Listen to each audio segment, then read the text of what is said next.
King Charles was admitted to the hospital as he continues his ongoing cancer battle. According to The Sun, the British monarch was taken to the hospital by car, not by an emergency vehicle. A spokesperson for Buckingham Palace told The Sun, following scheduled and ongoing medical treatment for cancer this morning, the king experienced temporary side effects that required a short period of observation in hospital.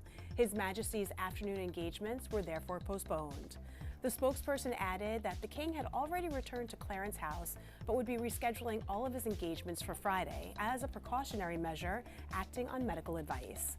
In fact, the king was seen for the first time on Friday since being hospitalized, photographed waving to well-wishers in London as he made his way from Clarence House to Buckingham Palace. Now on to his son Prince Harry, who sadly quit his Sentebale charity, which was founded in Princess Diana's honor. The Duke of Sussex and his co-founder, Prince Seiso of Lesotho, issued a joint statement describing their devastating decision, explaining to the London Times that what transpired is unthinkable and that they are in shock that they have to do this. The duo, who created the African organization in 2006, blamed an untenable situation between chairwoman Dr. Sophie Shondoka and the board of trustees. The doctor called the scandal, quote, the story of a woman who dared to blow the whistle about issues of poor governance, weak executive management, abuse of power, bullying, harassment, misogyny, misogynoir, and the cover-up that ensued. Misogynoir, by definition, is hatred of, aversion to, or prejudice against black women. The doctor also claimed the charity was nothing more than a vanity project for the princes and the trustees, but not for her. Now switching gears to Harry's wife, Meghan Markle, who was convinced that she landed the October 2017 cover of Vanity Fair not for her relationship with Prince Harry, but for her charity work. Former editor Graydon Carter, who labeled Meghan as the undying sprag of Montecito, exclusively tells Page Six, Jane Sarkin, who booked our covers, came in and said, we should do a cover on Meghan Markle. I said, I have no idea what that is. Why should we do a story on her? So she said, because she's going to marry Prince Harry. According to Carter, the future Duchess of Sussex told the reporter, excuse me, is this going to be about Prince Harry? Because I thought we were going to be talking about my charities and my philanthropy. The feature was notably headlined, Meghan Markle, Wild About Harry. If there's one person who's walking back on dissing Meghan, it's the Real Housewives of New York alum Bethany Frankel, who clapped back at criticism of the Duchess of Sussex Netflix series on the Skinny Confidential podcast. They live in a beautiful home in Santa Barbara. He's a prince. Was a duchess. So she's got a glossy, perfect show of her house. What is she supposed to do? Be like me and have seaweed in her teeth?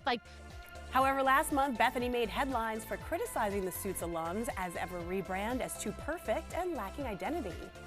Don't let Bethany find out that Meghan Markle's wardrobe from her Netflix show is available online, because she may want to get her hands on some.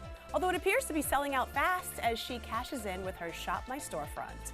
According to the Wall Street Journal, the Duchess of Sussex's staples from J. Crew, Jenny Kane, Cezanne, and Ulla Johnson have been hot commodities since the series debuted on March 4th.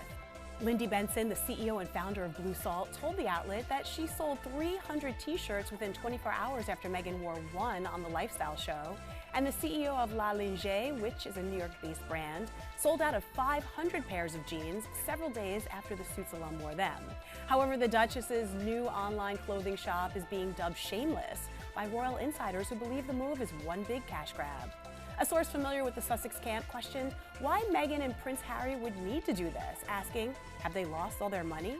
The source went on to say this is probably Meghan's own idea. She probably got the offers once she rejoined Instagram, but it's so crass. However, Page Six is being told that the deal may have been brokered by the former Suits star's Hollywood money manager, Andrew Mayer. Maybe this is something Meghan will address on her upcoming podcast.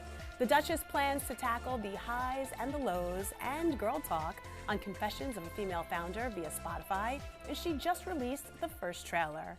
I'm Megan, and this is Confessions of a Female Founder, a show where I chat with female entrepreneurs and friends about the sleepless nights, the lessons learned, and the laser focus that got them to where they are today. She invited fans to join her on April 8th for the launch of her Lemonada media-produced project, which she highlighted as a female-founded company. And finally, Prince Harry and Meghan Markle's kids made a rare cameo in an adorable new photo shared by the Duchess of Sussex. Prince Archie and Princess Lilibet showed off their red hair as they faced away from the camera, joining their mom for a gardening session in an Instagram post captioned, "Every day is a love story."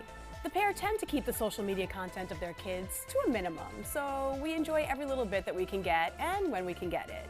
And there you have it, all of the news you may have missed on this week's Royals Recap.